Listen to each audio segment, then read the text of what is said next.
Bienvenue sur Docs en Blues, ta dose info médicale sans filtre et sans coup de blues.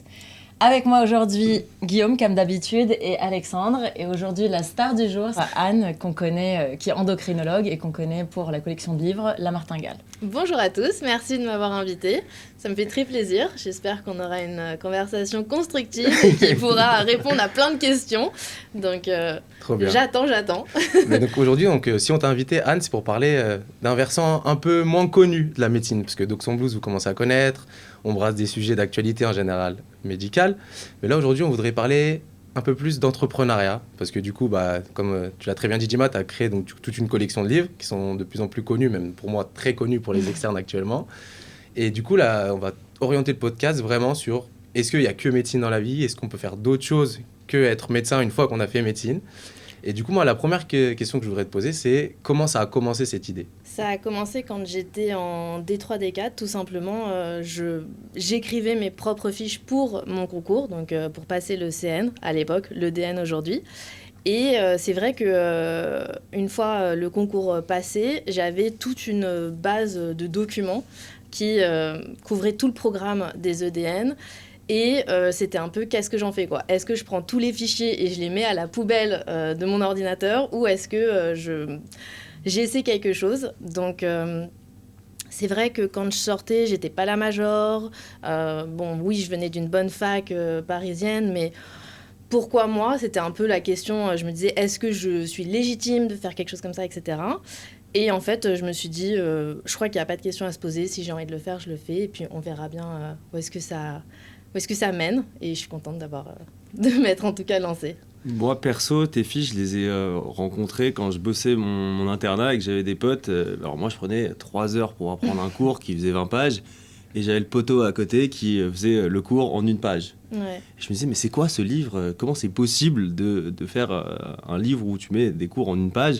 Et je leur disais, les gars, c'est pas possible. Ils commençaient à finir des matières en 3-4 heures grâce à tes fiches. Et en fait, ton livre était assez connu, même dans les facs, dans les bibliothèques. Et moi, il m'a un peu énervé quand même. Ah ouais, pourquoi ? Parce que je me tapais un cours pendant 4 heures et le mec, il avait fait 6 cours, tu vois. Après, ça dépend vraiment des manières de travailler. Je pense que les fiches, c'est peut-être pas fait pour tout le monde. Il y en a pour qui il faut vraiment avoir la base, le collège que tout le monde connaît. Et puis d'autres personnes qui ont besoin d'avoir un truc un peu plus synthétique, avec des couleurs, avec des aides pour l'apprentissage, etc. Donc, bon, il y a pour tout le monde, hein. Il y a pas d'obligation, mais c'est vrai que moi, ça m'avait aidé. Donc, je m'étais dit, si ça m'a aidé, ça va forcément aider certaines personnes. Ça va peut-être pas aider tout le monde, évidemment, hein, on travaille tous de manière différente, mais j'avais eu l'impression d'avoir réussi en tout cas mon concours grâce au travail que j'avais fait. Donc, c'est pour ça que j'ai eu envie de me lancer. C'est pour d'abord aider, et puis après, bien sûr, ça a amené à d'autres choses, à la collection entière, etc. Donc, ça me fait plaisir maintenant de pouvoir faire des projets avec d'autres personnes, hein. C'est plus que moi qui écris, hein. Il y a 80 auteurs dans La Martingale, donc il y a d'autres personnes qui amènent des nouvelles idées pédagogiques, etc. Mais c'est vrai qu'initialement, je me disais, si ça m'a aidé, ça peut forcément aider quelques étudiants. Moi, ce que je trouve impressionnant dans le parcours, c'est que, tu sais, après l'ECN, qu'on appelle l'EDN maintenant, on n'a plus du tout envie d'être aussi à fond dans le travail. Et en fait, toi, tu penses à je vais fournir encore plus de travail, faire des fiches, même si elles étaient prêtes, évidemment, le travail de devoir les produire, c'est un autre travail, tu vois. Et je trouve ça vraiment impressionnant de continuer à se mettre à fond là-dedans, alors qu'il y a en plus l'internat à préparer, tu vois. Ouais, alors je pense que tu te dis pas ça, parce que sinon, t'y vas pas. Oui. Sinon, tu te dis, je peux plus me voir tous ces cours. Il y avait bien sûr, il faut toujours retravailler, parce que dans en tout cas le milieu de l'édition, il y a une notion de droit d'auteur, de copyright. Donc par exemple, si j'avais pris une image qui m'appartenait pas, je pouvais pas la mettre dans le livre qui allait ensuite être vendue. Donc il y a eu tout un travail, mais je pense que je l'ai fait sans vraiment me rendre compte du travail qui m'attendait derrière. J'avais surtout une envie de créer quelque chose. Et bon, c'est passé par là. Alors, en effet, tout mon été de D4, je suis un peu partie en vacances, mais j'ai beaucoup travaillé. Mais ce qui m'animait, c'était de me dire, je vais créer quelque chose. Que ça marche ou que ça marche pas, en tout cas, il y aura une création derrière et je serai satisfaite d'aller jusqu'au bout. Il s'avère que ça a marché, donc ça a fait que j'ai pu continuer. Mais je pense que derrière vraiment ce fait d'avoir continué à travailler les items, etc., je les connais tous par cœur. 321, c'est lequel? Écoute, 101, c'est Fallait, 321, je sais pas, maintenant il y a les SDD aussi. Mais donc, il y a vraiment une notion de création plus que je vais continuer à travailler les items. En plus, tu les travailles pas de la même manière. Hein. Il y avait plus un apprentissage pour répondre à des QCM, etc. Hein, donc, Et est-ce que quand tu as commencé du coup cette collection, c'était ta première, on va dire, œuvre dans l'entrepreneuriat ou tu avais déjà testé quelque chose auparavant? Oula, j'ai testé pas mal de choses. Au lycée, pour faire un peu de sous, avec une pote, on allait acheter des tissus au marché Saint-Pierre. On faisait des robes de soirée et on les vendait avant chaque grosse soirée. Et on faisait des trucs genre hyper courts, hyper sexy pour essayer de les vendre à un max. Donc ça, c'était au lycée. Et après, en fait, cette même nana qui s'appelle Joséphine m'avait appris à faire des bijoux. Et donc, pendant mes études, donc quand j'étais externe, au lieu d'être head-up ou de faire des babysitting, moi, je faisais des bijoux et je les vendais. Voilà. Non, c'est vraiment super. Non, mais tu sais, ce qui est drôle, en général, quand tu as quelqu'un qui a un esprit entrepreneur, tu le retrouves aussi des fois bien en avant, bien avant la grosseur, on va dire. Ouais. Bah, c'est vrai que j'ai toujours eu un peu ce truc-là, je m'en souviens même. Mon père m'avait appris à repasser quand j'étais toute petite et j'étais là en mode ok, donc si je repasse tes chemises, tu vas me donner 1 euro par chemise, je vais en repasser tant par jour. Donc je pense que c'est un peu ancré. Après, c'est des choses qu'on matérialise pas forcément directement, que c'est de l'entrepreneuriat, qu'on aime cette création. Mais oui, j'avais déjà fait des petites choses. C'est vrai que les bijoux, c'était vraiment quelque chose où il y a l'achat de la matière première, la création, donc le design du bijou. Ensuite, la publicité. Donc, il y avait déjà les réseaux à cette époque-là. Je faisais déjà des petits trucs sur Instagram. Et puis après, la vente, etc. Donc, ça, j'avais adoré. Et j'avais dû arrêter pour la D4 parce que, la D4, il y avait des priorités. Et c'est quelque chose que j'ai toujours profondément regretté. C'est-à-dire que vraiment, ça me manquait énormément le côté un peu création. Là, il y avait un truc artistique. Dans la martingale, c'est quand même moins artistique, disons-le. C'est plus scolaire, mais ça m'a manqué énormément. Et je pense que dans la martingale, ce qui m'a aussi plu, c'est que je recréais quelque chose. Mais ça t'a aussi aidé parce que tu vois, t'avais moins peur de te lancer. Souvent, on a tous des idées de trucs qu'on a envie de faire ou de projets qu'on peut avoir faire, mais entre le moment où t'as l'idée ou en fait ensuite tu te lances à réaliser cette idée, il faut quand même un certain courage ou avoir aussi une envie que ça devienne concret, tu vois. Je sais pas si c'est en fait, je pense que c'est plus une notion de personnalité là, parce que j'ai pas peur de me confronter à l'échec, j'ai pas peur que ça marche pas. Donc c'est pas, je sais pas si c'est du courage. Je dirais peut-être pas que c'est du courage. Je dirais juste que j'ai une personnalité qui fait que tu te poses pas ça la me question dérange pas d'essayer. Se dire je me lance et je vois ce que ça donne. En fait, il y en a plein qui se disent non mais c'est peut-être un peu ringard comme idée ou ça va pas marcher. Il y a aussi quelquefois la peur du regard de l'autre, quelqu'un qui va te dire ah là là, mais ce que tu fais. Ouais, c'est vrai que la peur d'entreprendre en fait va beaucoup plus bloquer que l'échec derrière en réalité. Et genre par exemple nous pour rebondir parce qu'avec Alex on travaille beaucoup ensemble sur beaucoup de choses. Pour revenir sur la dernière chose qu'on a essayé de faire, on est en train de mettre ensemble en place, c'est House Clinic. Le truc est complètement décalé. C'est une soirée qu'on a créée pour en fait, on se rendait compte, nous, de base, on a été très festifs, donc on adorait sortir. Et on s'est dit, mais en fait, il n'y a pas de soirée qui regroupe un peu le monde de la santé, mais de manière un peu quali. Bon, on connaissait les tonus, les soirées médecine, mais bon, on connaît que c'est un peu too much sur beaucoup trop d'aspects. Et on s'est dit, pourquoi pas faire un truc un peu quali, un peu populaire, etc. Et en fait, je pense que si on s'était posé trop de questions en se disant, ouais, en fait, les gens, ils vont trop nous juger, etc., en fait, on n'y serait jamais allé. Et en fait, c'est vrai que le côté d'y aller en mode... Ça rate, on y arrive. C'est pour moi la notion de prise de risque. En fait, en médecine, on n'est pas du tout formaté à cette prise de risque. On nous apprend quoi ? Il faut apprendre sur un cahier, retranscrire et appliquer. Et en fait, ce côté créatif, on l'apprend pas en médecine. Et c'est à la fin, quand tu crées un truc, tu dis, mais putain, où est-ce que je vais ? On m'a pas appris à faire ça. J'ai quand même fait 10 ans d'études. Mais j'arrive dans un truc où j'ai peur, je sais pas où je vais, personne m'a aidé, personne m'a appris, quoi. Parce qu'on n'a peut-être pas besoin de cette qualité pour être de bons médecins. Exactement. Et que peut-être que les personnes qui ont cette notion de cette volonté de créativité, c'est ceux qui, peut-être comme nous, vont être médecins avec quelque chose à côté. Je pense même, pour être épanoui dans notre métier de médecin, en tout cas je parle pour moi, pour être épanoui dans mon métier de médecin, j'ai besoin d'avoir ce quelque chose à côté. Il s'avère qu'aujourd'hui c'est la martingale, ça aurait pu... être autre chose, ça aurait pu être je continue dans les bijoux ou je fais complètement autre chose, mais moi c'est ce qui permet de trouver mon équilibre dans mon métier de médecin. Mais ça j'ai l'impression que c'est grave mal vu en tout cas, peut-être de moins en moins, Mais j'ai l'impression que quelques temps auparavant, tu étais médecin, il fallait que tu fasses médecin à 100%, quoi. Tu pouvais pas avoir d'activité à côté. En tout cas, c'est dans l'image que moi j'avais et que j'ai l'impression qu'on nous donnait. Et j'ai l'impression que justement, ça commence à changer un peu, où on comprend que certes, tu peux être médecin, mais tu as le droit de faire aussi d'autres choses à côté. Et c'est pas parce que tu fais d'autres choses à côté que tu seras un mauvais médecin, quoi. Mais même le côté entrepreneur, tu vois, je te rejoins qu'à moitié dans ce que tu dis, parce qu'il y a beaucoup de médecins qui vont se retrouver dans le libéral. Et dans le libéral, tu as forcément un côté entrepreneur qu'on t'apprend absolument pas. Sauf qu'aujourd'hui, il y a de plus en plus de médecins qui ont peur de s'installer. Et en fait, tu vas avoir des investisseurs qui vont créer des centres pour mettre des médecins dedans, parce que de plus en plus de médecins ont peur de cette installation. Parce que, clairement, on ne l'apprend absolument pas. Et il y en a qui peuvent être dégoûtés par leur métier à cause de ce côté entrepreneuriat qu'il peut y avoir en libéral. Oui, alors après, le libéral, en effet, je pense que le libéral, c'est une vraie... on crée une entreprise quand on s'installe.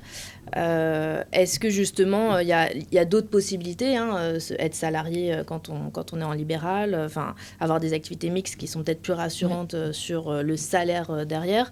Mais pareil, est-ce que les personnes qui vont en libéral ne sont pas déjà des personnes qui ont quand même un peu plus cette fibre d'entreprise, d'entreprendre des choses à risque. Alors après, le métier de médecin en libéral, c'est pas un métier très risqué, parce qu'on a de la chance d'avoir tout le temps des patients. On n'a pas de difficulté à se créer une patientèle. Donc il y a tout ce qui va être, on va dire, les démarches pour s'installer en libéral qui vont être complexes, qu'on a en effet nulle part, on nous dit comment faire. Mais c'est pas j'ouvre une boulangerie et je vais voir si ça marche. On a quand même une facilité, même dans cette installation-là. Après, c'est pas, peut-être que je me trompe, mais c'est pas de plus en plus compliqué, dans le sens où maintenant, tu as des gros financiers qui ont beaucoup d'argent, qui sont capables d'investir. Je pense à la radio, je pense à moi en ophtalmo, qui investissent des millions et qui sont capables de dire, si tu bosses pour eux, tu dois bosser de telle heure à telle heure. Exactement. Et tant de jours. Et en fait, les mecs sont tellement forts, avec une puissance financière tellement importante, que tu peux pas lutter. Tu dis, d'accord, moi, si je m'installe avec mon petit truc à côté, je fais tellement d'emprunts que je vais me faire braquer et je suis pas capable de riposter par rapport à ça. Si, il y a une... Aujourd'hui, il y a certaines spécialités, et tu les as nommées, la radiologie et l'ophtalmologie, qui sont un peu soumises à, à ce qui se passe en ville. Après, là, c'est l'exemple de Paris. Je ne sais pas si ça se passe comme ça ailleurs. C'est vrai qu'à Paris, on sait que acheter une IRM, c'est pas facile. Et donc, soit c'est des regroupements de radiologistes qui se mettent dans des cliniques, ou en tout cas dans des espaces communs, et qui créent des choses. Et beaucoup ont été rachetés par des gros fonds d'investissement, des financiers, et qui, en effet, après, derrière, leur disent tu feras ça, je veux tel chiffre d'affaires derrière. Mais c'est pas impossible.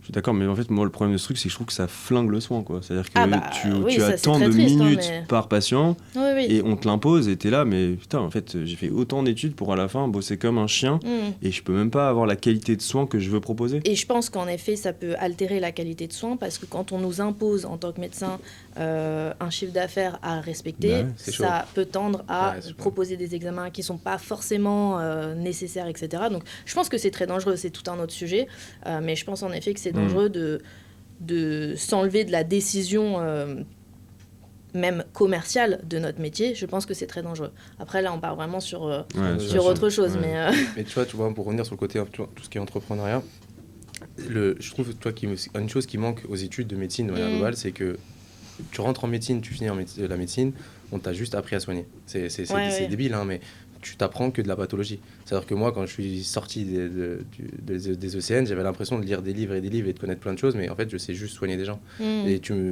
quand on me disait, mais quoi, tu lis pas des livres sur l'économie, sur machin, mais en fait, je me disais, mais je fais que ça, lire des livres. Mais en fait, non, je fais que lire des pathologies et apprendre des diagnostics. Et en fait, tout ce qui est en dehors du diagnostic du soin, etc., de l'accompagnement du patient, on n'a rien, en fait. Et donc, du coup, on est dans un cercle, on est dans un état d'esprit où on se dit, si je suis pas un bon médecin, je suis mauvais dans tout ce que je fais dans ma vie, quoi. Après, logique aussi, parce que globalement, c'est l'hôpital. Donc, en gros, entre guillemets, on n'a pas à payer nos études. Ils vont pas essayer de te former en plus pour que tu gères après quand tu arrives dans le libéral et que... Non, mais il y a une logique. Tu vois ce que je veux dire ? Oui, c'est vrai que j'avais pas analysé ce truc-là. Et puis, t'oublies aussi quelque chose, c'est que les personnes qui nous forment sont souvent donc, des hospitalo-U, donc des personnes qui sont dans le milieu hospitalier, hospitaliers qui n'ont pas forcément ces questions au quotidien de il faut que je crée une entreprise, quel type d'entreprise, où est-ce que je vais me mettre, combien le prix au mètre carré doit être ou quelle est la location que je vais faire, parce qu'ils ne sont pas soumis à ce genre de problème. Donc peut-être qu'ils ne touchent pas du doigt le fait que, en effet, plus de la moitié des étudiants va être soumise à ce genre de problème quand ils vont s'installer. Mais ça, c'est des choses qui peuvent peut-être évoluer si on en parle aux facultés, qui prennent certains libéraux qui veulent quand même transmettre leur expérience ou leur connaissance. Ça se trouve, ça existe déjà dans certaines facs. Mais pas eu l'impression. Mais je pense qu'on est biaisé parce qu'on est aussi... on est formé par des hospitalo-U qui... C'est pas un sujet, ça. En fait, il y a une quantité d'informations qui est vraiment immense à intégrer. Donc déjà, on nous apprend un peu le b.a.-ba, la base et les urgences en gros à traiter. Mais c'est vrai que maintenant que moi je suis partie de l'hôpital, je me rends compte que le soin, c'est pas que tes cours, c'est pas que ce que tu vois dans le livre, et qu'une grande partie du soin, c'est aussi l'écoute, c'est aussi toute une dimension psychologique. Par exemple, je parle pour moi beaucoup en dermato, et en dehors du fait que tu sois aussi installé et que tu dois gérer le côté administratif. Et ça peut être un frein, en fait, à l'exercice de beaucoup de personnes qui ne savent pas le gérer. Donc, je te rejoins. On sort d'un tunnel, en fait, pendant 10-12 ans. On sait pas quoi faire. On arrive et on nous dit, en fait, c'est là, t'as pas fait ce papier-là ou t'as pas fait ça. En fait, tu dois payer ça parce que tu l'as pas fait. Tu vois, je trouve que ça serait important, tu vois, de mettre en place un peu quelque chose qui permet de faire comprendre justement aux étudiants en médecine que ok, donnez-vous le maximum de chances pour faire la spécialité que vous voulez dans la ville que vous voulez, mais aussi leur faire comprendre que c'est pas parce que tu n'as pas la spécialité et pas la ville que tu veux que derrière ça va être ta vie, ça va être un échec. Et j'ai vraiment l'impression qu'il y a cette mentalité qui circule de la première année à la 6e année, même dans l'internat on le ressent encore. Et en fait, au bout d'un moment, tu te dis, mais en fait, moi je vois mes amis qui n'ont rien à voir avec la médecine, ils sont tout aussi heureux que moi, et pourtant j'ai pas l'impression qu'ils ont raté leur vie parce qu'ils sont pas médecins. Et je trouve que justement peut-être à mettre en place, peut-être comme tu disais, des cours ou en tout cas des choses qui pour le développement même intellectuel ou culturel, ou pour leur donner des ouvertures. Et comme tu disais tout à l'heure, moi je sais qu'aujourd'hui, faire que médecine à 100%, ce serait impossible. En plus, je suis dans un contexte des urgences, donc les urgences, tu te fais laver matin, midi, soir et aux 4 heures. Mais je trouve que justement, le fait de faire moi autre chose à côté, que ce soit sur la soirée, que ce soit sur les réseaux, même au final, mine de rien, les réseaux, c'est quelque chose qui, même si ça parle de santé, ça n'a rien à voir. Et ça me permet vraiment de m'évader. Et au moment que je suis dans mon activité, je sais que je suis beaucoup plus dans l'activité que je suis en train de réaliser que si je faisais que ça. Et en fait, j'en aurais par-dessus la tête. Mais je pense que là, il ne faut pas dire oui, mais nos études ne nous ont pas ouvert. Nos études, elles sont peut-être pas faites pour ça aussi. Mais elles ne nous empêchent pas de nous ouvrir. Donc, on va à la faculté, on apprend toutes les maladies qu'il faut apprendre, les traitements, etc. C'est pas pour autant qu'on ne peut pas nous-mêmes s'intéresser à ce... parce qu'il y en a pour qui ça va être les réseaux, d'autres les livres, d'autres l'art. L'ouverture, elle est à 360. Donc, est-ce que vraiment on attend de la faculté de nous ouvrir ou même de nous apprendre à nous installer? Je ne sais pas, parce que, par exemple, moi, dans l'entrepreneuriat, ce que je dis toujours quand les personnes me disent « j'ai envie, mais je ne sais pas », en fait, c'est normal. Et d'ailleurs, moi non plus, je ne sais pas tout. Et dans l'entrepreneuriat, j'ai fait appel à plein de corps de métiers différents pour m'apprendre. Donc, quand je me suis installée là, parce que je m'installe aussi en ville, je ne suis pas arrivée à Paris en disant « je sais tout faire, je vais faire comme ça ». J'ai dû prendre contact avec des comptables, des experts comptables, des avocats, des banquiers. Il y a tellement de corps de métier qui sont là aussi pour finalement nous apprendre à faire des choses et quelquefois même les faire à notre place. Parce que moi, je ne vais pas me révéler... architecte d'un coup. Non, c'est ça, exactement. Alors, architecte en plus, pour si on achète un local. Je vois les stories. Mais donc finalement... cette ouverture, je pense qu'elle est aussi à chaque étudiant, s'il souhaite une ouverture, doit se donner les moyens d'aller découvrir ce qu'il veut découvrir. Et dans l'entrepreneuriat d'un médecin en libéral, en fait, de toute façon, il ne le fera jamais seul. Il le fera avec plein de corps de métiers différents. Donc, je ne sais pas à quel point la faculté peut aider. Elle peut peut-être dire, vous savez, quand vous sortirez et que vous voulez vous installer, on vous conseille de trouver un tel. Non, mais moi, ce que j'aurais aimé, tu vois, c'était plus que, en tout cas, de ne pas sentir cette cage dans laquelle j'avais l'impression d'être. C'est plus ce sentiment-là. En fait, j'ai pas besoin qu'on me dise, si tu veux fonder un cabinet, tu as besoin d'un avocat, etc. Mais plus en tout cas, que je me dise qu'à la fin, n'importe quelle spécialité, que ce soit dans n'importe quelle ville, je serai pas dans une cage. j'aurai cette grosse option qui est de faire urgentiste, qui est de faire ophtalmo ou autre. Mais si je veux, il y aura d'autres possibilités qui vont aussi s'offrir à moi, qui vont me permettre de faire autre chose et pas de me sentir... En fait, j'avais vraiment l'impression, à un moment, dans mon parcours d'externat, d'être vraiment... d'entrer dans une autoroute et de ne pas pouvoir en sortir. Genre. Et j'ai l'impression que tout ce qui est un peu la dépression, etc., même de manière très large, ça rentre un peu dans ce côté-là, parce qu'en fait, tu as l'impression que t'es rentré dans une route et tu peux plus faire demi-tour.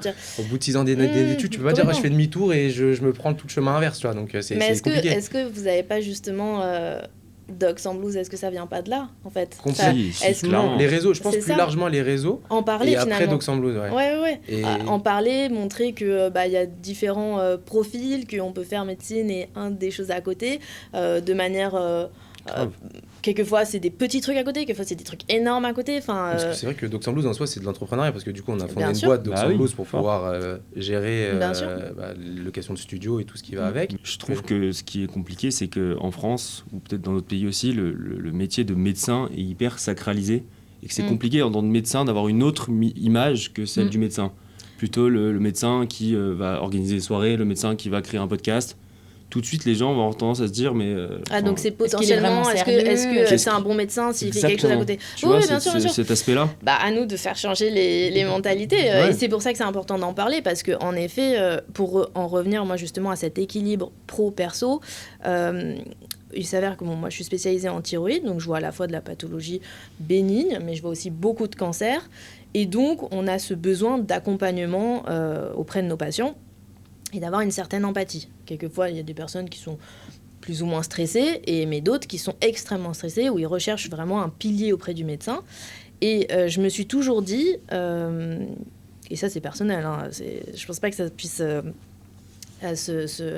ça puisse être la même chose pour tout le monde, mais je me suis toujours dit, je pense que j'ai une dose d'empathie. J'ai un maximum, à un moment donné, peut-être que j'ai plus d'empathie, parce que, une saturation d'empathie. Et je me suis toujours dit, je pense pas pouvoir être un bon médecin 7 jours sur 7.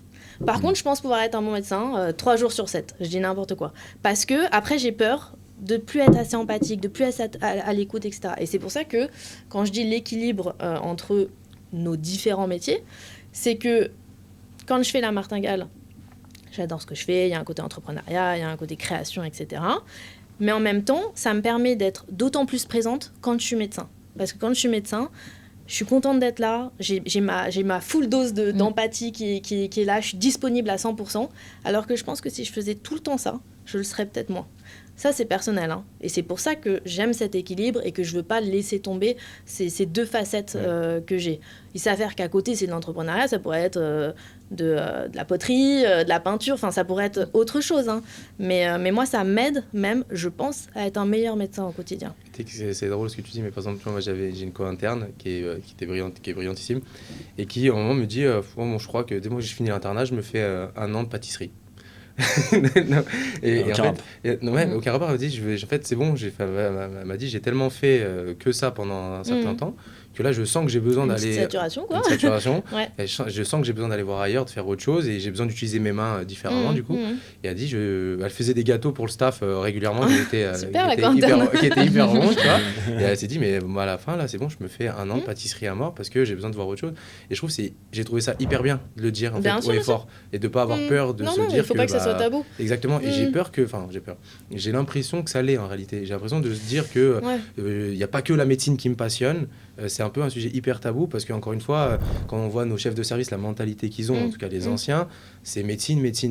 Si t'es pas chef de service, t'es personne dans le système, quoi. Ouais, c'est vrai. Après, oui, je pense que aussi il y a le système de santé qui a beaucoup changé entre les anciens et aujourd'hui ce qui se passe. On a une charge mentale qui est importante et j'ai l'impression qu'on pointe du doigt parce qu'avant peut-être on pointait moins cette charge mentale du doigt et donc en fait c'était même pas un sujet. Nous aujourd'hui on dit attention, trop grosse charge mentale, il faut que je me préserve, etc.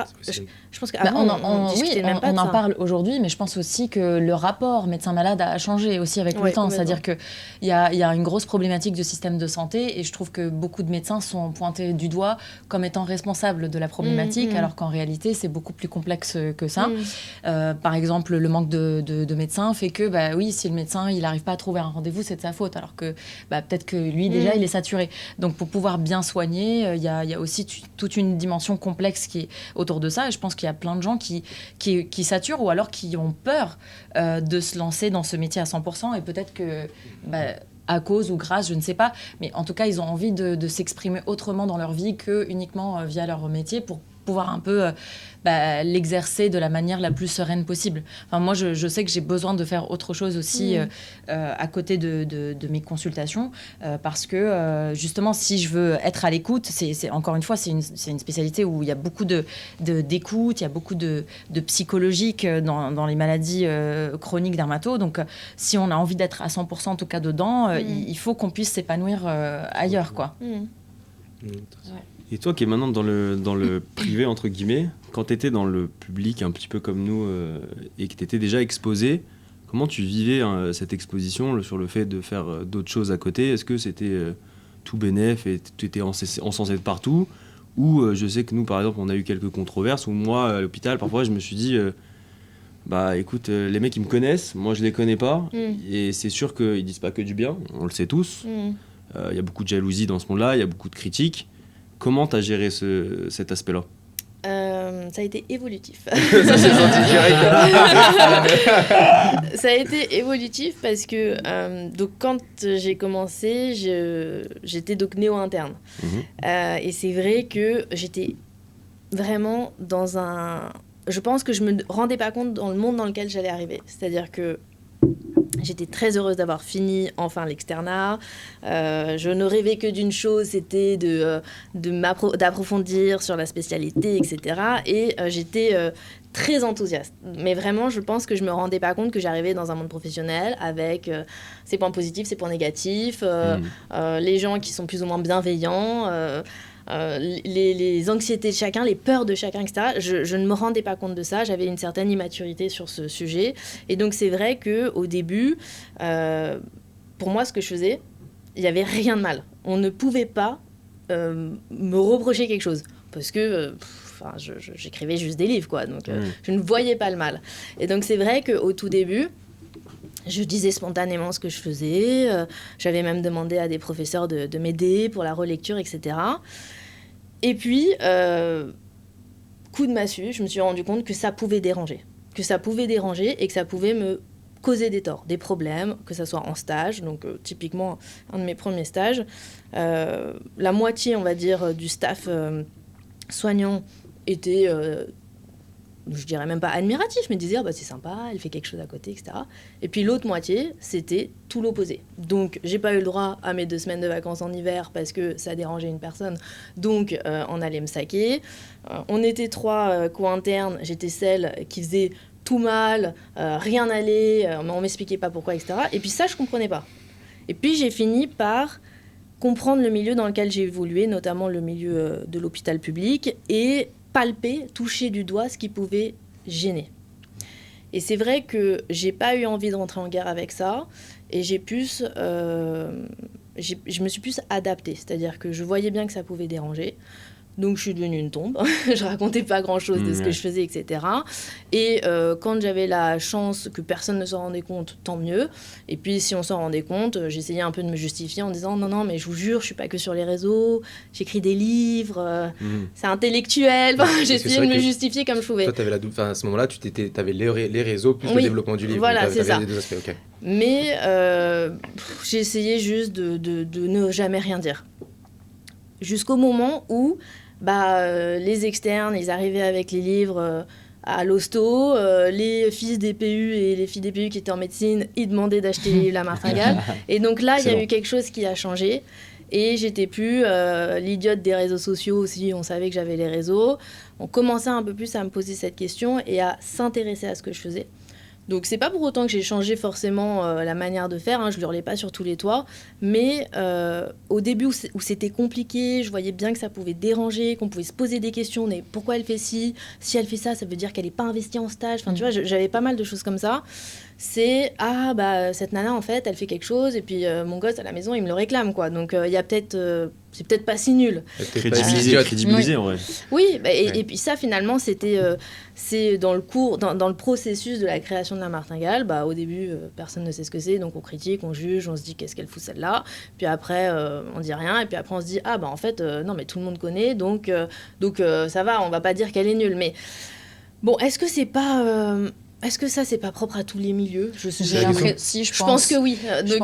Mais je pense que c'est propre à tous les milieux, mais je pense que où ça l'est encore plus pour moi, version médecine, c'est que, encore une fois, quand tu es confronté à une ancienne génération qui a donné corps et âme à faire qu'une seule chose, et qui, parce qu'on connaît tous les histoires de chasse, toutes les histoires dans les services où les mecs se tiraient entre les pattes pour arriver au grade de chef de service, maintenant ça n'arrive plus. Enfin, en tout cas, pas moi. Moi, avec les internes que j'ai côtoyés dans les différents services que je suis passé, parce qu'en urgence, on passe dans pas mal de services différents. J'ai pas l'impression qu'il y en avait un qui se battait pour faire chef de service dans les années qui allaient suivre. Et alors que j'ai l'impression qu'il y a vraiment... L'ancienne génération, c'était vraiment le cas. Si t'étais pas chef de service et si tu mettais pas tout le monde de côté, t'étais personne. Et je pense que cette mentalité-là, la changer est très compliqué quand tu vois que t'as une nouvelle génération qui arrive qui te dit oui, il y a médecine, mais il n'y a pas que médecine dans la vie. Complètement. Et je pense que ça a changé. Après, c'est vrai que donc, au début, c'était plus... Ça m'a desservi au début. Ça m'a desservi quand j'ai arrivé dans un stage, que les gens savaient déjà. Et puis en fait, ils ne savaient pas vraiment. Juste avaient vu 2-3 réels ou des stories, des trucs comme ça. Où les externes disaient « Ah, je la connais, celle-là, elle fait les réseaux. » Donc bon, là, j'étais « Merde, pourquoi ils n'ont pas dit que j'écris des livres ?» C'était mieux. Mais au début, c'était un peu difficile. Et puis après, en fait... Je dirais qu'aujourd'hui, ça m'a ouvert plus de portes que ça m'en a fermé. Parce que, en fait, mes supérieurs se sont rendus compte que j'étais capable de faire des projets, d'aller au bout de mes projets, de manager des équipes, etc. Donc, je pense qu'aujourd'hui, ça m'a servi. Et je dis toujours à mes auteurs, vous le mettez sur votre CV, vous avez écrit un livre, c'est pas rien, tout le monde ne fait pas ça. C'est une plus-value, c'est un côté pédagogique qu'il faut mettre en avant. Donc, moi, je dis toujours, n'ayez pas peur de ce que vous faites, n'ayez pas honte, c'est très bien ce que vous avez fait. Tout le monde ne l'a pas fait, donc il faut pouvoir, en tout cas, pas se vendre, parce qu'on n'a pas besoin de se vendre dans notre milieu, mais au moins de ne pas avoir honte de l'avoir fait. Tu vois, ce qui est drôle, c'est que tu parles de management, et toi, c'est pour rebondir sur un truc, c'est que, tu vois, dans les hôpitaux, on va mettre des gens à des postes où il y a du management. Mais ils n'ont jamais fait de management. C'est-à-dire qu'ils sont bons médicalement, mais pour aller gérer des équipes, ils sont catastrophiques. Et je pense à des chefs de service. Il y a des chefs de service qui n'ont aucun management, qui ne savent pas parler ni à leurs internes, ni à leurs chefs, ni aux externes, ni à personne. Et en fait, c'est que dans le monde de l'hôpital, on met des gens à des postes juste parce qu'ils sont bons médicalement et tout le reste qui a un côté humain, on s'en fiche, qui savent manager, on s'en fiche. Alors qu'au final, comme tu viens de le dire, quelqu'un qui est passé par quelque chose d'autre, qui a connu d'autres choses que la médecine, va être plus adapté dans plein de postes différents que le chef de service qui a juste fait médecine dans sa vie en réalité. Après, et puis il y a un côté humain. Enfin, il y en a qui savent manager des équipes parce que voilà, c'est des personnes très bienveillantes, qui sont à l'écoute de chaque personnalité et de chaque demande. Et puis d'autres qui sont un peu plus, qui sont un peu... Oui, ça c'est très lié à la personnalité. Mais même moi, dans le management des équipes, au début, il n'y avait pas grand-chose à manager. Et puis après, une personne en plus, 2 personnes en plus, 3 personnes en plus. Enfin, j'ai aussi appris de mes erreurs. Je ne pense pas que j'étais toujours parfaite. Mais donc, il y a aussi... j'aurais pu faire une école, j'aurais pu faire quelque chose, une formation. Mais j'ai aussi appris sur le tas à manager toutes ces équipes. Mais... il y a un côté humain derrière tout ça. Est-ce qu'on est un tyran ou pas ? Ça, je pense que... C'est pas l'école de management qui a changé. Je pense qu'après, quand tu es motivé par ton projet et que c'est quelque chose qui te tient à cœur, tu vas aussi le pousser un peu plus. Bien sûr, et puis moi, c'est ma boîte, c'est mon entreprise, c'est entre guillemets, c'est moi. Enfin, je veux dire, même sur les réseaux. Donc, peut-être que j'ai pas les mêmes enjeux que quand tu es dans une énorme structure hospitalière où t'as un service parmi tant d'autres. Enfin, c'est peut-être pas les mêmes enjeux aussi. Donc, peut-être que, je sais pas. Non, mais tu vois, je trouve ça, c'est hyper intéressant parce que même nous, quand moi je revois notre parcours un peu personnel, comme tu disais par rapport tout à l'heure sur Docs en Blues, typiquement, nous on l'a lancé parce qu'on se rendait compte que les réseaux ça commençait à fonctionner un petit peu, on avait l'envie de créer un truc de différent. Mais en fait, moi je me rappelle que quand nous on y allait, en tout cas, ce qui nous a vraiment poussé à faire la chose, c'est d'avoir baissé la tête et d'y être allé. Bien sûr. Surtout que vous avez ce dans quoi vous évoluez et votre entrepreneuriat, elle est moins... Moi, je suis dans les livres, je suis dans la pédagogie. Donc, ça se rapproche quand même beaucoup de médecine, des études de médecine et du sérieux des études de médecine. Vous entreprenez dans un milieu qui n'a rien à voir, qui peut même je dirais peut-être, tu vois, tu me demandais si ça m'avait desservi. Finalement, initialement, ça m'avait desservi parce que, bon, il fallait que je prouve. Mais après, j'étais dans le même business que les PU qui font des livres, etc. Donc, on n'allait pas trop non plus me critiquer. Vous êtes quand même dans un milieu qui n'a rien à voir et qui peut même peut-être être critique. Exactement. Je sais pas à quel point. Et vous êtes encore interne, donc. Et on l'a vu. Moi déjà, je pense qu'on l'a vu un petit peu le changement. Au début, c'était un petit peu. Ils se prennent pour qui ? Ils sont pas légitimes à parler, à dire ce qu'ils pensent parce que on est encore interne, parce qu'il y a des mecs qui sont beaucoup plus en place. Pourquoi c'est lui qui est plus mis en avant ? Et en fait, petit à petit, les gens, ils s'habituent. Au lieu de critiquer, c'est finalement, c'est cool ce que tu fais, mais il y aura toujours des gens qui vont critiquer. Mais le côté réseaux sociaux aussi, je pense qui est lié à notre métier. Enfin, clairement, parfois, oui, ça peut nous desservir et nous décrédibiliser un petit peu. Moi, je sais qu'on se moquait de moi, clairement, en fait, moi, quand je l'ai créé. Mais moi, je pense qu'il nous a fait continuer. Moi, il y a deux choses qui m'ont fait continuer. La première, c'était d'être toujours avec ce débile. C'est une force d'être à deux. C'est une force. Très fort. Et la deuxième, c'était qu'à un moment, je me suis dit, bon, les réseaux, je sais pas exactement ce que ça va m'apporter, mais la seule chose dont je suis sûr, c'est que moi, quand je vais parler de santé, j'aurai une plus grande crédibilité qu'un mec qui n'a pas fait de médecine. Ah, ça, c'est sûr. Et comme aujourd'hui, c'est très facile d'avoir un téléphone avec un écran et de dire des bêtises sur les réseaux, j'ai pas besoin d'être PU pour parler de santé. Alors, ça va m'arriver de dire des conneries, mais ça sera jamais, je vais jamais conseiller à quelqu'un de pas se traiter contre un cancer et d'aller prendre des compléments alimentaires. Bien sûr, bien sûr. Donc, je savais que même si ça allait m'arriver de dire un peu des choses un peu, des fois, pas exactement parfaites, je sais que j'aurais une crédibilité qui serait quand même toujours plus grande que quelqu'un qui a rien à voir dans le monde de la santé. Et je comprends la crédibilité par rapport à tout le monde, je capte avec toi. Mais moi, je te parle de la crédibilité par rapport au monde médical, par rapport à nos confrères. Mais moi, c'est cette crédibilité qui est un peu remise en cause avec les réseaux. Je pense qu'il y a quelque chose qui peut gêner, c'est que en dehors même du fait que tu parles de médecine ou pas, parce que vous parlez aussi quelquefois de vos soirées, etc. Donc là, vous vendez pas... Enfin, voilà, c'est votre petit bébé à côté. Je pense que le fait même d'être plus exposé que d'autres peut gêner. Complet. Évidemment. Et donc, après, aujourd'hui, c'est nouveau. Enfin, c'est nouveau. Maintenant, ça fait quelques temps. Moi, vraiment, quand j'ai commencé il y a 6 ans, il n'y avait pas beaucoup de médecins, pas beaucoup de jeunes internes, etc. sur les réseaux. Maintenant, on est un peu plus nombreux, mais bon, c'est quand même un peu niche l'affaire. C'est peut-être pas le mot déranger, même. C'est peut-être ce qui fait peur ou ce qui étonne. C'est cette visibilité qu'on peut avoir.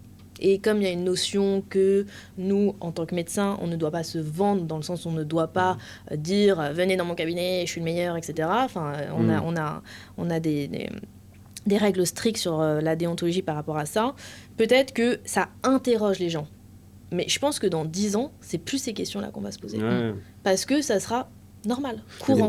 Et encore, nous, la chance qu'on a eue, c'est que quand on a commencé, c'était déjà des questions qui étaient un peu sur le terrain. Ouais. C'est-à-dire que nous, on a commencé, c'était juste après les ECN, à peu près. Et en fait, c'était déjà la nouvelle génération, vachement portée un peu sur les réseaux. Il y a eu l'époque du Covid qui était déjà passée. Bien sûr. Donc là, on a demandé beaucoup aux médecins de s'exprimer. Et je pense qu'on serait arrivé, toi quand tu as dû commencer, c'était pas pareil que nous. C'est-à-dire que moi j'ai jamais parlé médecine, je parle aux étudiants en médecine. Donc c'est un peu différent, mais j'avais des amis qui avaient des comptes pour faire de la prévention. Et c'est vrai que, eux au début, on se disait qu'est-ce qu'il fait là celui-là, et puis maintenant en fait on se rend compte à quel point ils peuvent apporter au grand public, parce que c'est de la vulgarisation, mais la vulgarisation c'est pas... Quelquefois c'est presque un mot négatif la vulgarisation, alors qu'en fait... c'est incroyable d'avoir accès à un médecin. Alors certes, ça va pas être de la médecine spécifique pour un individu donné. Et d'ailleurs, on n'a pas le droit de le faire. Exactement. Mais juste, rien que d'instruire le plus grand nombre de personnes à des choses comme le dépistage du cancer de la peau. Enfin, juste mettre de la crème solaire, quoi. Enfin, on en a besoin. Hein. Exactement. Moi, clairement, par exemple, ma page, je l'ai créée parce que, en fait, j'avais des patients qui mettaient n'importe quoi parce que t'as un mec qui a dit que... Elle a testé 2-3 crèmes payées par le labo, elle a un code promo, et donc en fait, elle te dit, mets ça, ou même des gens qui font des recettes maison. Ah, c'est naturel, c'est bio, mets-toi du citron et de l'ail sur ta tronche et ça va te faire partir tes taches. Et en fait, je me suis dit, mais mon Dieu, mais où va le monde, quoi. Bien sûr. Ou alors le gars, l'influenceur de télé-réalité, les gars, mettez de la Nivea sur votre peau, c'est super pour le bronzage. Et donc là, tu te dis, non, mais en fait, là, il faut absolument qu'il y ait une présence de gens professionnels, sinon c'est eux qui ont raison, en fait. Sûr, ouais. Mais c'est vrai que les réseaux, enfin, du coup, pour aller encore plus large, c'est un début d'entrepreneuriat, mine de rien. Ah oui. Et c'est hyper simple, hein, mais c'est vrai que le fait de s'exposer, de faire juste des vidéos où tu viens dans une petite niche, c'est de l'entrepreneuriat parce que même si tu cherches pas à gagner de l'argent en fait de ça forcément, mais tu vois. Je vais l'analyser en direct si jamais. Non, mais de toute façon, l'entrepreneuriat n'est pas lié à quelque chose de forcément lucratif financièrement. Oui. Donc entreprendre quelque chose va pas forcément se solver par je vais en avoir plein sur mon compte en banque. Et d'ailleurs, ça c'est une question qui revient assez souvent, qu'on me pose régulièrement, mais bon, le milieu de l'édition, c'est pas le milieu, c'est comme médecine, il vaut mieux faire autre chose si on veut en avoir plein sur son compte en banque. Donc oui, c'est vraiment des choses différentes. Et les réseaux sociaux, moi j'y suis pour promouvoir le travail que je fais ou que mes auteurs font. Mais c'est un métier, cette affaire. C'est déjà énormément de temps passé. On s'en rend pas compte, mais ouais. C'est énormément de temps. Enfin, les personnes qui ont ce métier à 100%, c'est un métier qui est déjà une charge mentale énorme parce qu'il y a une exposition, mais ça prend énormément de temps, vraiment. Et toi, comment tu organises ton temps, justement ? Ça, je pense que c'est important, parce que déjà, le métier de médecin est très prenant. En plus, là, pour l'instant, tu t'es pas encore installé, donc tu es à l'hôpital. Comment tu fais pour gérer ? Quand j'étais interne, interne à 100% du temps, comme tout le monde. C'était plus compliqué. Il n'y a pas de mi-temps. Non, il n'y a pas de mi-temps. Il n'y a pas d'adaptation. Et tous les soirs, honnêtement, je travaillais jusqu'à minuit. Tous les week-ends, je travaillais. Mes vacances, elles étaient faites pour travailler. J'ai travaillé, mais je n'ai fait que ça. De mon internat, je n'ai fait que ça, que travailler. Après, j'ai eu la chance de pouvoir déléguer un peu parce que ça marchait bien. Mais bon, le clinica, pareil, fallait que je sois à l'hosto 100% du temps. Et puis quand on y est, c'est pas, on remplit pas des PowerPoint, donc il faut être bien, tu peux bien pas présent. faire deux choses en même temps. Non, c'est ça. Donc c'est sûr que, mais bon, moi les gardes, en fait, ça rimait quoi ? Ça rimait à repos de garde égale, je peux enfin voir des gens sur des horaires corrects. Donc avocat, éditeur, expert comptable. Enfin, c'était ça en fait. Les lendemains de garde, c'était des rendez-vous avec des gens qui ont des horaires normaux.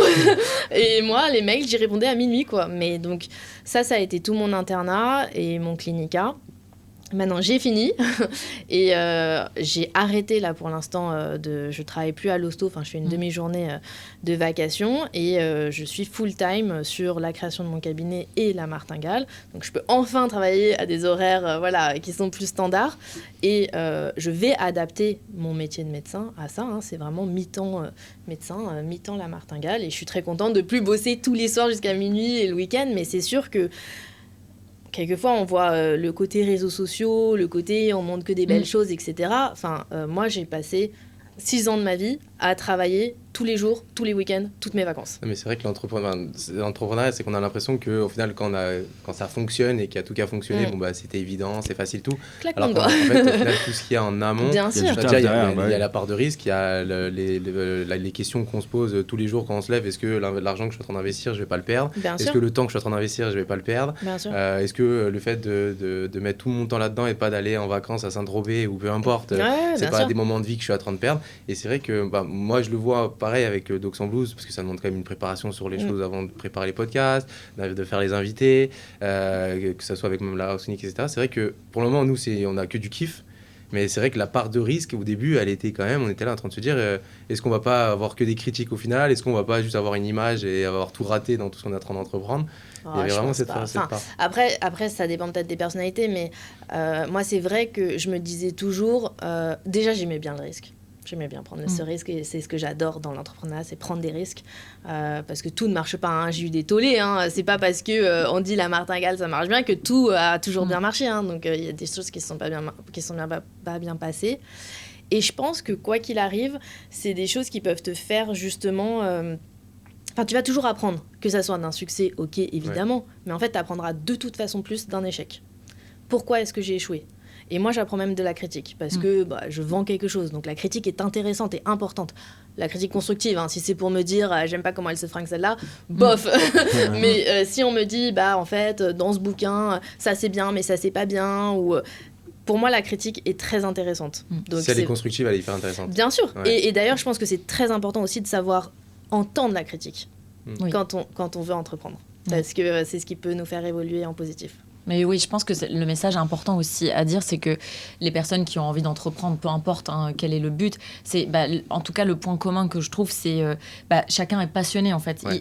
Il fait ça pas dans le but de, comme tu dis, remplir un compte en banque. Il le fait parce qu'il est passionné par ça et que c'est une activité qui lui plaît. Et donc, grâce à ça, tu as envie de prendre plus de risques. Tu te dis que tu peux te prendre des portes. Tu peux aussi prendre des échecs plus facilement. Et c'est comme ça que tu peux avancer et pas juste d'entreprendre pour entreprendre. Ça n'a aucun intérêt. Non, oui, je pense que c'est pour grandir, en fait. C'est pour un investissement de temps personnel, mais aussi t'as aussi une charge mentale derrière, et tu vois, c'est impressionnant, parce que quand on sort, ce que je te dis, c'est, tu sors de l'ECN, t'en as déjà la tête pleine d'informations, t'as juste envie d'aller kiffer, et en fait, tu te dis, non, moi, je vais me lancer dans la martingale, je vais bosser en plus la nuit, déjà, l'internat, c'est pas facile, donc c'est en ça que c'est impressionnant aussi d'avoir un parcours. Mais j'étais heureuse de le faire, hein. C'est pour ça qu'il faut qu'il y ait un plaisir. Mais oui, exactement, sinon ça aurait été atroce, j'aurais arrêté depuis longtemps. Moi, j'étais contente de faire ça. Moi, pour la petite histoire, en plus, c'était qu'avant de tout ce qui est Docs en Blues, House Clinic, etc., donc quand j'étais externe, j'avais un peu cet esprit entrepreneuriat et j'avais essayé 2-3 trucs qui ont complètement floppé. Hein. Pour la petite histoire hyper rapide, j'avais un pote qui était parti en Algérie développer un similaire à Doctolib. Moi, je l'avais attrapé, je lui ai dit, écoute, viens, on va aller au Portugal faire pareil. Je me rappelle, j'étais en 4e année, on avait développé l'appli, tout en parallèle et tout, machin. Bref, ça m'avait pris un temps fou, on parlait de la 4e année.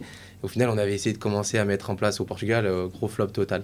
Et en fait, les conclusions de l'histoire, en tout cas, moi, je sais que ça m'avait fait grandir dans ma manière d'aborder les choses, de voir les choses, de peut-être baisse la tête, mais baisse-la un tout petit peu moins, tu te prendras le mur un peu moins fort. et je pense que de passer par ces étapes-là, en tout cas, moi, ça m'a. Au moment, on est complètement dégoûté, on a l'impression qu'on rate, mais au final, c'est, comme tu disais, tu apprends 2 fois plus. Quand tu arrives à regarder tes erreurs et à comprendre pourquoi tu as fait ces erreurs, derrière, c'est forcément tu grandis. C'est des phrases un peu bidons, mais qu'en tout cas, moi, qui m'ont vraiment servi. Non, bien sûr. Et pour en revenir, en tout cas, je ne sais pas s'il y a des étudiants en médecine qui vont nous écouter. Moi, le fait d'avoir entrepris pendant mes études, notamment quand j'ai fait mes bijoux, ça m'a aussi montré que trouver un équilibre entre apprendre mon futur métier de médecin, que je trouve passionnant, et que je suis très heureuse d'avoir fait ces études-là et ce métier. En fait, j'arrivais finalement à m'épanouir dans ces études-là, qui étaient quand même, disons-le, pas faciles, parce que à côté, je faisais autre chose. Et ça m'a aussi permis de me rendre compte que travailler, c'est bien, mais la notion de... en fait, quand je suis au travail, je vais m'investir dans ce que je fais, mais il n'y a pas que ça dans la vie. Moi, le fait d'avoir fait les bijoux pendant médecine, ça me l'a appris hyper tôt. Et ça m'a permis aussi de me dire, il n'y a pas qu'un classement dans la vie, il n'y a pas qu'une seule spécialité, je ne vais pas forcément finir cardiologue, ophtalmo, radiologue. Non, mais c'est vrai, parce que tu prends du recul finalement. Parce que c'est vrai que, dans des facs parisiennes, on entend souvent le discours... il n'y a que les spécialistes qui comptent, puis certaines spécialités, il y en a d'autres qui sont un peu moins bien, etc. Donc, en fait, arriver à avoir ce recul quand on a 20 ans et de se dire, en fait, peut-être que moi, je serais plus heureuse si je ne suis pas le cardiologue que tout le monde veut que je sois, etc. C'est hyper important. Exactement. Mais cet entrepreneuriat m'a permis de me rendre compte de ça et ça a fait que j'ai beaucoup mieux vécu mes études de médecine. Et je pense qu'on peut même conclure ce podcast sur ça parce que je ne sais pas si vous aviez des choses à rajouter, mais je trouve que cette dernière phrase, elle est hyper importante. En tout cas, c'est un peu un message d'espoir que j'ai envie de transmettre Bien aussi sûr. typiquement aux externes qui sont complètement la tête dans le guidon à se dire si j'ai pas 20 sur 20 en cardiologie aux ECN, ça passera Exactement. pas. C'est certes, il y a cet objectif à court terme qui est aussi beau, ils le mettront où ils veulent dans leur hiérarchie de leur objectif de vie, mais à côté, il y aura d'autres choses, il y aura d'autres étapes dans leur vie et c'est pas parce qu'ils n'ont pas la spécialité de leur rêve au final que leur vie, ça sera un échec. Et je pense que c'est hyper important d'insister sur ça, c'est quand on voit vraiment, je pense que le taux de dépression il est aussi élevé dans les internes parce qu'il y a ce côté-là, parce qu'il y a ce côté qui nous dit que en fait j'ai raté la spécialité que je voulais, ou j'ai eu la spécialité de mes rêves et au final je me rends compte que j'aime pas. Exactement. Et je pense que quand tu arrives à 27 ans, que tu as travaillé depuis je sais pas combien d'années en arrière et que tu te rends compte que ce que tu voulais en fait c'est pas forcément ça, tu as une descente qui est directe. Et aux enfers. Il y a toujours un moyen de s'adapter, ça c'est clair et net. Même au sein d'une même spécialité, on a plein de manières d'évoluer qui sont différentes. Donc vraiment, il y a un message d'espoir là-dedans, en tout cas, peu importe qu'on reste dans la médecine ou qu'on décide de faire une activité à côté. Donc voilà, on a toujours un moyen de s'adapter. Et en fait, je pense que c'est important quand on réfléchit à ce qu'on a envie de faire, peu importe ce qu'on fait, c'est de voir comment on se projette et comment on se voit la faire. Et pas juste, ah tiens, c'est cette matière qui me plaît. Moi, j'aimais pas du tout tout travailler la dermato, hein, vraiment. Moi, je te dis, je détestais les bouquins dermato, c'était horrible. Mais vraiment, je me suis visualisée ensuite en train de travailler et c'est là où je me suis dit, tiens, c'est la spécialité que j'ai envie de faire. Donc, oui, toujours se voir en train de faire les choses et se dire qu'on pourra toujours s'adapter. Ah ouais, je suis maintenant d'accord. Moi, je trouve que c'est plus facile d'aller de briller, entre guillemets, sur une option à côté, donc dans l'entrepreneuriat, que de briller en médecine, où tu vas devoir faire des publications qui vont te demander un temps fou.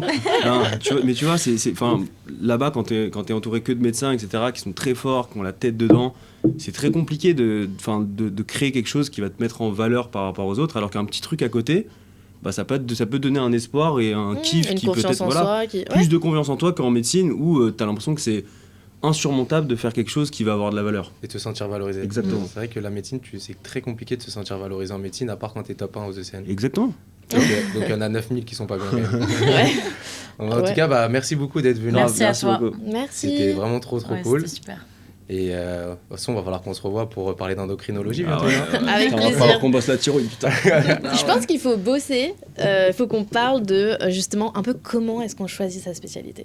Mais ça peut être intéressant. Parce qu'il y a vraiment un truc à dire sur justement, c'est pas parce que j'ai aimé ça dans un livre qu'il faut que je le fasse absolument, que les endocs de toute façon ils font que du diabète et dans le diabète il y a que du pied diabétique. Enfin, nous on a plein de clichés comme ça.